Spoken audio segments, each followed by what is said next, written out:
Okay, so this continues sort of the multiplication algorithm.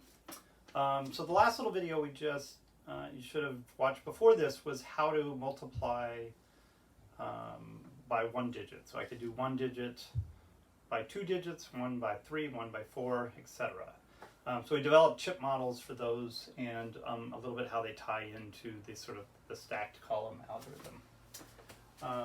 So let's look at two digit by two digit.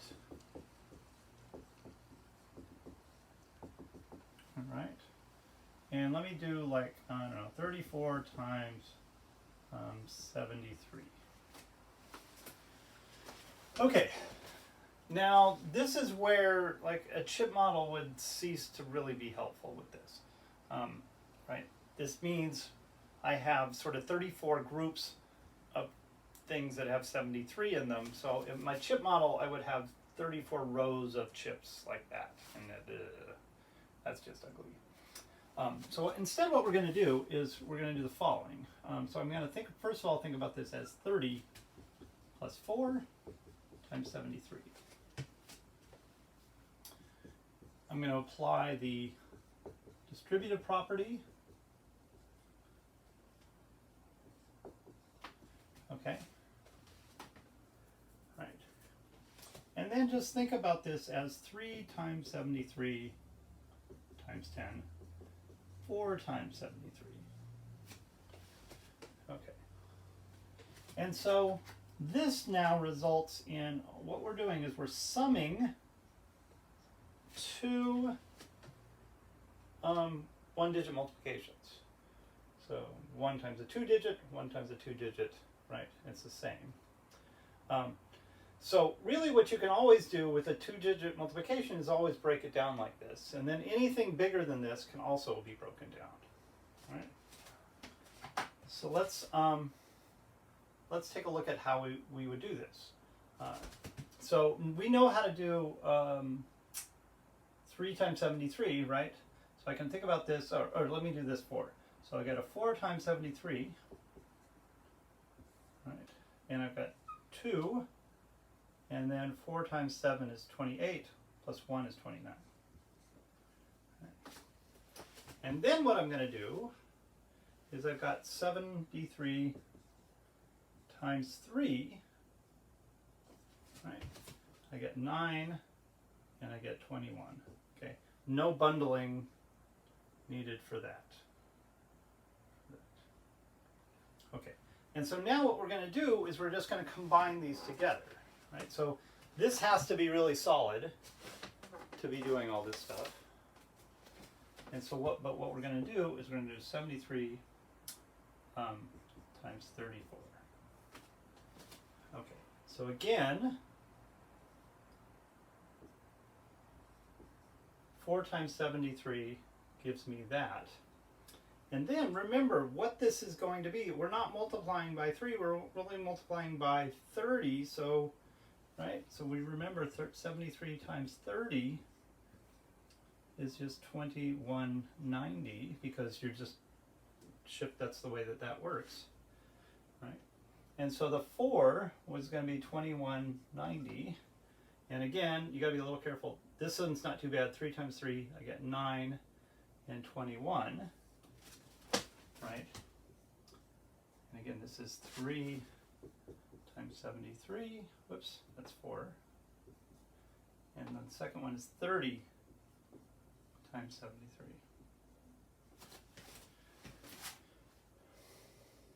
All right. Okay, and then we're just adding, right? So this is why we add this stuff at the end. So 2, that's 18. So I bundle a 10 up there, I get 4, and I get 2. Okay. Good. All right. So again, let me just emphasize a little bit this. So this is all the sort of theory behind why multiplication sort of works in terms of higher than 2-digit and higher. We just kind of break it down into pieces. And then we go this way.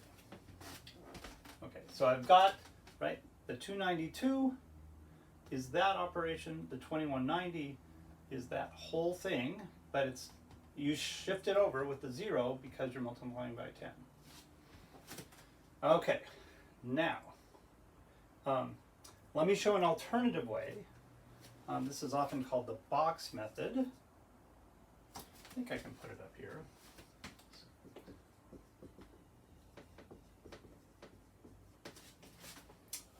Let me just double check. Just want to stay consistent. Yes. Okay, I'm going to do the same thing. So I'm going to make a box.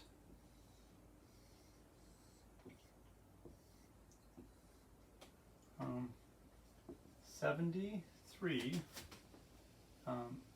34. Okay. And now all we're going to do is inside the box is just add everything up, or multiply everything. Right, so 30 times 70, 2100. 30 times 3, 90. 4 times 70 is 280. 4 times 3 is 12. Okay. All right. Now, there's a couple of ways you can do from here. So if you're careful about it, you can just add, if you can add across this way, and sometimes you might need to do some rebundling on that. It can be a little bit tricky. But basically what you need to do is you need to add all 4 of those together. So you can add across and then you can add down. I would probably prefer to just do this, and I'll show you why. So I'm going to do 12, 9, 280, 2100, and I'm adding, right? And then 2, and I get 10, 18, I get 4, and I get 2, right? So the same answer. All right. Notice a couple of things. I guess I did stuff a little bit different order, but these two, right, gives me the 292. So that was that whole first row on that. And these two, 90 and 2100, is 2190.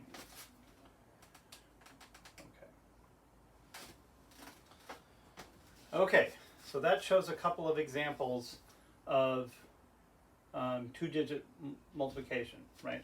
So this is sort of the full bore one that you can build up to.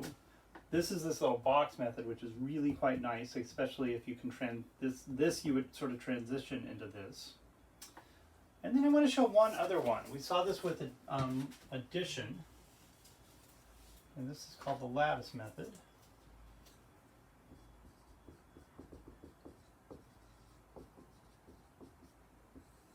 And it's a lot like the box, except I'll show you a little bit different. Pretty nice. Oh, I should have probably left that open. So it looks like the box, and just be careful because it can be a little bit separate in that I'm going to go 7 and 3 and 34. Okay. So in the box method, I wrote 70 as 70, right, and 30, 30, 0, and did all these multiplications. For these, I'm going to have, actually, I think I need it on this, sorry, I need it on this side. That's my bad. And I'm going to write 30 and 4, and it's got to be in all these orders, which I'll explain a little bit later. And then here's the idea with this.